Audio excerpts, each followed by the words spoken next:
আমেরিকায় বসে এই বাংলাদেশকে সুন্দর করে গড়ে তুলব। এই জন্য আমাদের উচিত কাঁধে কাঁধ রেখে দেশকে সুন্দর করে সাজানো, কারণ আমরাই তো এই দেশে ভবিষ্যৎ, আমরাই তো এই পৃথিবীতে বড় হচ্ছি।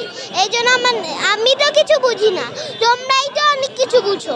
এই জন্য তোমরাই দেশকে সাজাবা এবং আমাদের দায়িত্ব হলো আমাদের মানুষের ভাই বোনদের পাশে দাঁড়ানো।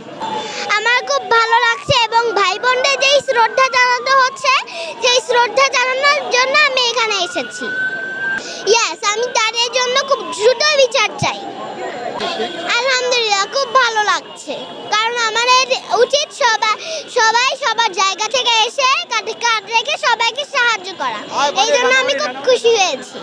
আমি আসতে চেয়েছি, আমার আম্মু নিতে চায় না, কিন্তু আমি চিৎকার চেঁচামেচি করে নিয়ে আসি যে মাম্মি আমি আমার ভাই বোনদেরকে জানাতে চাই, প্লিজ আসো।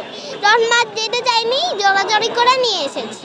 ভালো হয় আমেরিকার প্রেসিডেন্ট এবং বিশ্ববিখ্যাত সায়েন্টিস্ট হতে চাই।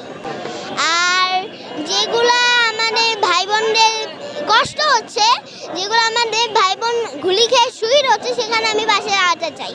তাদের বাবা মায়ের উদ্দেশ্যে আমি শুধু বলতে চাই তারা যেন আল্লাহর কাছে দোয়া করে যে তারা শহীদের মর্যাদা পেয়েছে, কারণ ওরা শহীদ হয়েছে ঠিকই, কিন্তু ওরা আসল পক্ষে জান্নাতে। আলহামদুলিল্লাহ, দেশের জন্য যারা প্রাণ দেয় আল্লাহ তাকে খুশি হয়ে বেহেশতেই দেয়। তুমি এই যারা শত শত মানুষ নিহত হয়েছে তাদের বাবা মায়ের সন্তান হিসেবে কি ভাবতে চাও বড় হয়ে? ইয়েস, আর আজকে আমার এখানে এসে খুব ভালো লাগছে এবং খুব খুশিও হয়েছি। কখন এসেছো? আমি যখন সকালে 1টা বাজে এসেছিলাম।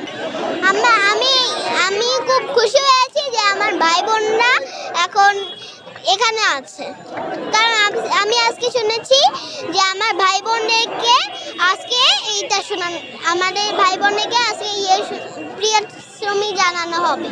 আমি চলতে পারতাম, কিন্তু এইভাবে দেশটা স্বাধীন হয়েছে এটাতে আমি খুব খুশি, কারণ 2009 সালের মতন আবারও এই দেশটা স্বাধীন হয়েছে।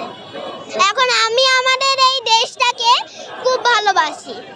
সব শিশুদের উদ্দেশ্যে কি বলতে চাও? সবাই তোমার মতো হবে কিনা? আমি বলতে চাই আগে তোমরা থামো, আমি বলছি।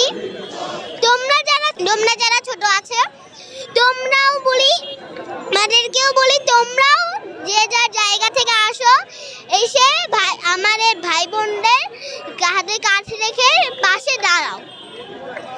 Niha, international school, Dhaka.